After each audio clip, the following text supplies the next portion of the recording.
बिस्मिल्लाहिर्रहमानिर्रहीम। आज हम देखेंगे पिवट टेबल क्या होता है। नॉर्मल टेबल और पिवट टेबल में बुनियादी फ़र्क ये होता है कि नॉर्मल टेबल जो होता है वो आपका स्टैटिक होता है, ये फिक्स होता है, वेयर एज पिवट टेबल आपका फिक्स नहीं होता और ये डायनामिक होता है। जब भी आप कोई पिवट टेबल क्रिएट करते हैं या करना चाहते हैं तो ये ज़रूरी है कि उस डेटा सेट में कोई भी ब्लैंक रो ना हो या ब्लैंक कॉलम ना हो। ये आपके सामने एक डेटा है जो dates, salesman, area, product name, unit sold and sales पर मुश्तमिल है। इसमें एरिया को मैंने कलर कर दिया है ताकि हमको डिफ्रेंशिएशन करने में आसानी हो। फॉर एग्ज़ाम्पल, अगर हम पिवट टेबल क्रिएट करते हैं तो ये आपको डिटेल टेबल नहीं होता बल्कि ये समराइज्ड होता है। ये आपको डेटा सेट में से आपको समराइज करके रिज़ल्ट शो करता है।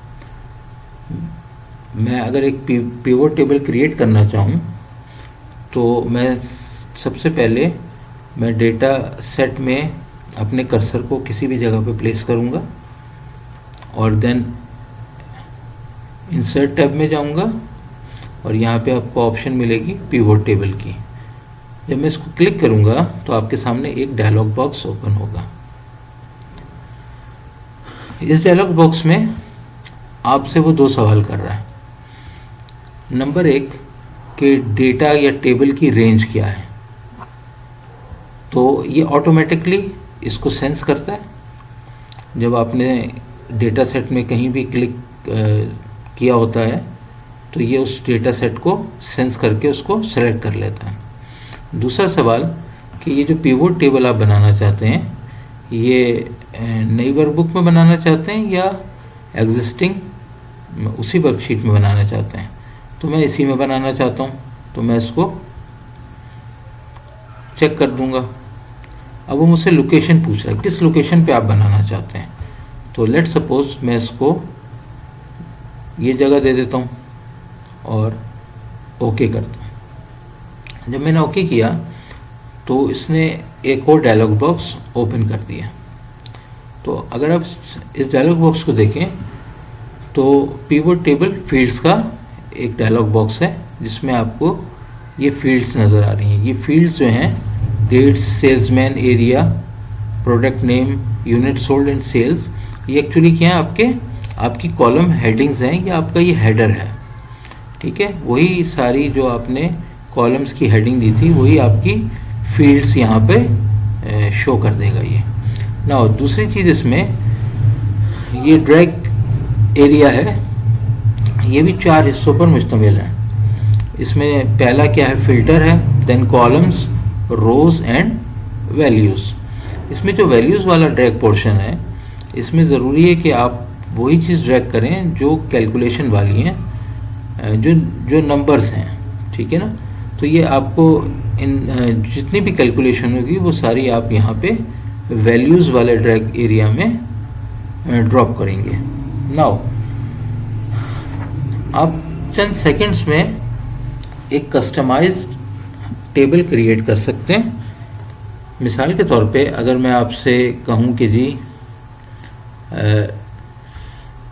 मैं चाहता हूँ कि जी एरिया और सेल्स का मैं डेटा देखना चाहता हूँ, तो मैं इस एरिया फील्ड को उठाऊँगा माउस बटन से क्लिक करके और मैंने इसको यहाँ पे ड्रॉप कर दिया। अब आप देखें कि इसने समराइज डेटा आपको दिया है, यानी कि एरिया जो था मैंने इस एरिया को रोज में ड्रॉप किया तो इसने मुझे इस एरिया का समराइज दे दिया। यानी सेंट्रल बहुत सारे होंगे लेकिन इसने एक ही दिया है। इसी तरह हर एक को यूनिक वैल्यूज़ को इसने यहाँ पे शो कर दिया है। अब अगर मैं चाहता हूँ कि इन एरियाज़ की मैं सेल्स देखना चाहता हूँ कि इन एरिया में सेल क्या क्या हुई, तो मैं सेल का कॉलम लूँगा और उसको मैं ड्रॉप करूँगा वैल्यूज़ में, क्योंकि ये नंबर्स हैं, और तो मैंने इसको वैल्यूज़ में ड्रॉप कर दिया। अब आपने देखा कि इसने हर एरिया की सेल आपके सामने डिस्प्ले कर दी।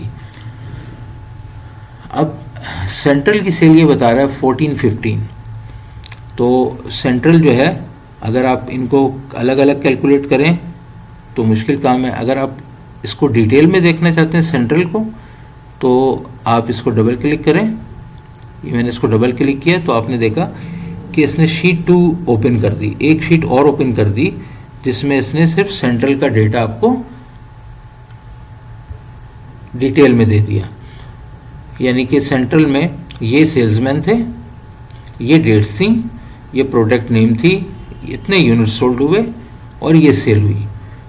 वहाँ पे हमें सेल इसने सेंट्रल की दी थी 14-15, ये हमारे पास 14-15 सेंट्रल की सेल है। अब इसको हम क्रॉस चेक कर लेते हैं कि अगर मैं इन सबको सिलेक्ट करूं तो आप देखें यहाँ पे आपको सम आपको यहाँ पे नज़र आ रहा है 14-15, ठीक है। इसका मतलब यहाँ पे सम सही है। इसी तरीके से आप अगर किसी और एरिया की अगर आप सेल चेक करना चाहते हैं तो इन डिटेल, तो इसको डबल क्लिक करें, वो एक नई शीट को ओपन कर देगा। अगर मैं इसको डबल क्लिक करता हूं तो आप देखिए कि अभी शीट 1 है और शीट 2 है हमारे पास। और अगर मैं नॉर्थ को क्लिक करना चाहता हूं तो मैंने नॉर्थ को डबल क्लिक किया तो ये सामने आपके नॉर्थ का सारी डिटेल्स आ गई। और टोटल उसने हमें क्या बताया था नॉर्थ का 2661। तो अगर हम इसको कैलकुलेट करके देखें इस सेल्स को, तो क्या हमारे पास यही सेल्स आती है 2661। ये देखिए 2661, इसका मतलब ये इसने सही कैलकुलेशन की है। इनको मैं अगर डिलीट कर दूं, ये जो इसने नई शीट्स खोली थी इनको मैं डिलीट कर देता हूं।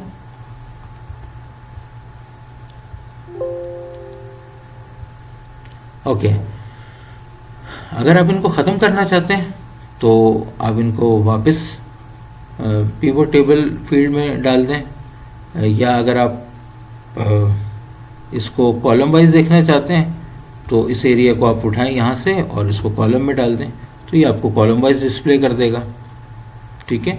अगर आप इसको ख़त्म करना चाहते हैं तो इसको वापस इसी ड्रैग एरिया में ड्रॉप कर दें, तो ये आपका डेटा यहाँ से ख़त्म हो जाएगा। नाउ अगर मैं चाहता हूँ कि जी सेल्समैन कौन कौन से सेल्समैन हैं, तो अगर मैं सेल्समैन को रॉ में ड्रॉप कर दूं तो ये सेल्समैन आ गए हमारे पास, ठीक है। ये हमारे सेल्समैन आ गए सारे, और इसमें से यूनिक जो थे वो उसने ले लिया। और फिर मैं दोबारा इसमें जाता हूँ और मैं सेल्समैन को ही वैल्यूज़ में ड्रॉप कर देता हूँ। तो इसने ये बताया हमें कि आमिर जो हैं उन्होंने 2 टाइम विज़िट किया। कहाँ पे विज़िट किया?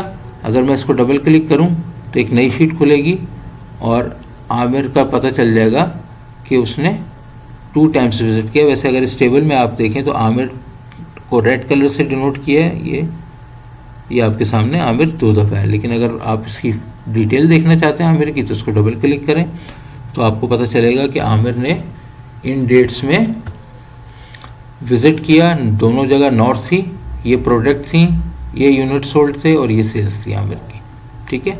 इसी तरह से अगर आप किसी और को करना चाहते हैं, मिसाल के तौर पे दानिश है, तो दानिश हमारे पास 4 दफ़ा आ रहा है, 1 2 3 और 4। तो एक इसने वेस्ट में किया, नॉर्थ में किया, फिर वेस्ट में किया, नॉर्थ में किया, ईस्ट में किया। अगर मैं इसको यहाँ पे डबल क्लिक करूँ तो आप देखें कि दानिश की डिटेल आपके सामने 4 जगह विज़िट किया इन डेट्स को, और इन एरियाज़ में किया, ये प्रोडक्ट सेल हुई, इतने यूनिट सोल्ड किए और ये उसके सेल्स आ गई, ठीक है। तो इस तरीके से आप फाइंड आउट कर सकते हैं डिफरेंट समराइज डेटा को। आप इस तरह से डिटेल में भी देख सकते हैं। इनको मैं डिलीट कर देता हूँ। ओके, नाउ इसको मैं ख़त्म करना चाहूँगा तो मैं इसको वापस उसी जगह पे प्लेस कर दूंगा, तो ये मेरा डेटा ख़त्म हो जाएगा। अगर मैं देखना चाहता हूँ जी एरियाज़ मेरे, तो एरिया को मैं रोज़ में ड्रॉप किया तो ये मेरे एरियाज़ आ गए। और अगर इसी एरिया को मैं वैल्यू में ड्रॉप करूँगा तो क्या होगा, ठीक है। इसका मतलब सेंट्रल 3 टाइम्स रिपीट हुआ, इसमें ईस्ट 5 टाइम्स हुआ।